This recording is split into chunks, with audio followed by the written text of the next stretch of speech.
One of the classic horror films of the previous century was the film The Fly. First made around the 60s, and then again a second edition in the 80s with better special effects.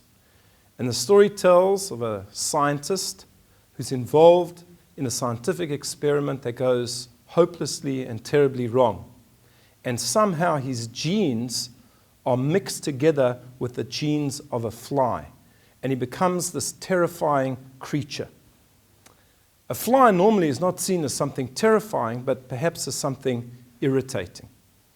And I'll say, just tell us something very interesting, that Amalek, the nation of Amalek, the arch enemy of the Jewish people, are compared to a fly, a zvuv.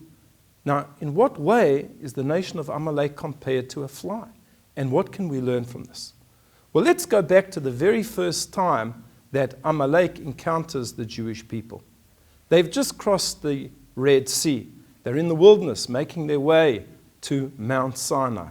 And suddenly, they're attacked from the rear by this nation Amalek. And the Torah says that Amalek has no fear of God whatsoever.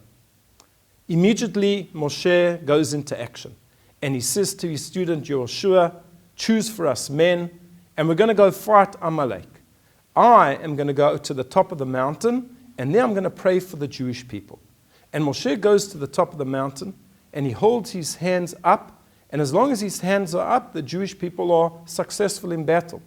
If his hands fall, they're unsuccessful. So he has two people to support him on either side, lifting up his hands. One of them is his brother Aharon, and the other is a man called Chur. Chur was the son of Moshe's sister Miriam. What is this all about?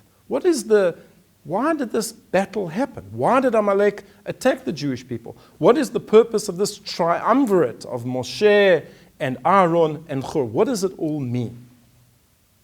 Let's try to understand it and then come back to the Purim story. Of course, Purim, the festival that we're going to be celebrating this Motzei Shabbat, this Sunday and this Monday. And our sages tell us, let's look at the place where Amalek attacked the Jewish people. They attacked them in a place called Rephidim. Now, Rephidim can be broken up into two words, which means Rafu Yadayim. The Jewish people became weak. In certain aspects of their observance of Hashem, they became weak. Also, the word Rephidim can be rearranged to spell Predim, which means they became disconnected from one another. There was infighting. There was argument.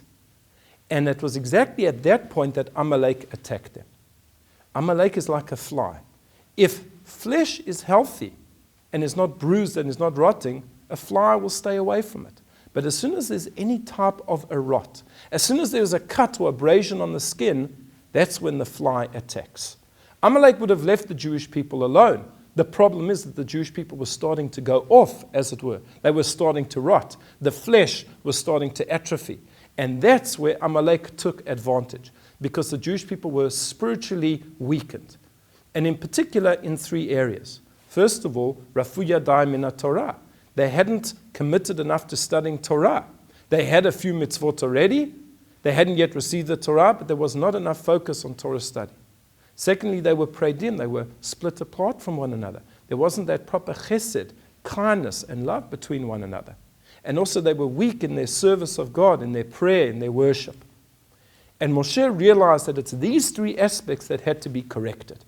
And therefore it wasn't enough to actually just fight the Amalek, the nation of Amalek physically, which certainly they had to do, but they also had to improve themselves spiritually.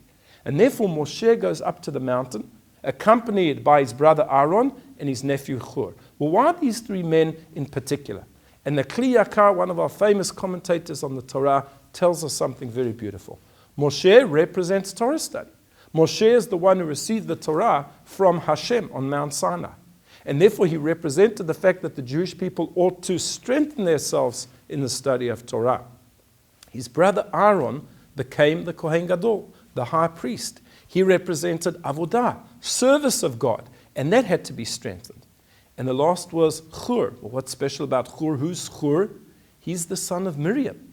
Miriam represents chesed, kindness. Miriam was the one who looked after baby Moshe when he went down the river Nile. And therefore, it was an indication to the Jewish people that they have to be kind to one another. They had been prayed in, they'd been separated. Now they had to come back again together. If we move forward many, many centuries to the story of Purim, we'll see that exactly the same thing happened all over again. The Jewish people had become weak in their observance of the mitzvot, their study of Torah, their chesed, their kindness with one another, and their worship. When Haman came to King Achashverosh, the king of Persia, and said that he should destroy the Jewish people, he said, Yeshno am echad mufuzaru mufurad. There is one nation that is mufuzar, means spread out in all of your provinces, mufurad. Mufurad means they are separate even from one another. There is splintering within the Jewish people themselves. What is the purpose of leaving them around? Even Haman realized this fact. And therefore it's true that the Jewish people had to fight against Haman and his cohorts physically, but they also had to improve themselves spiritually. And therefore it tells us at the end of the Megillah, Kimu v'kiblu, that the Jewish people accepted upon themselves once again to do something that they had accepted previously. What was that? The Torah. There was a recommitment to the Torah, represented by Moshe. Then they had to recommit themselves to the service of God. And this is perhaps exemplified by the fact that they had 3 days of fasting before Esther went in to plead with the king for her nation. So there was a recommitment to the service of God. And they had to reconnect and recommit to helping one another, to doing kindness, to break that split that had happened. And how did they do that? Well, if you look at the end of the Megillah, it says, Mishloach manot ish le're'ehu, they gave gifts one to another, umatanot le'evyonim, and gifts to the poor. And that's exactly what we do on Purim, to try and prevent Amalek. And Amalek here, we don't mean necessarily the physical Amalek, but we mean the spiritual Amalek, that fly that gets in when the flesh has become rotten. How do we keep it away?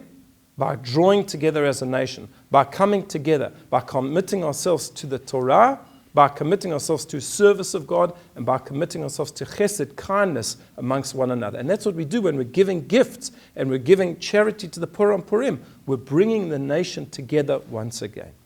And I hope that it will be a fantastic Purim, a Purim Sameach to all of us, and a time of unity amongst the Jewish people. I wish you a good Shabbos and a Chag Purim Sameach.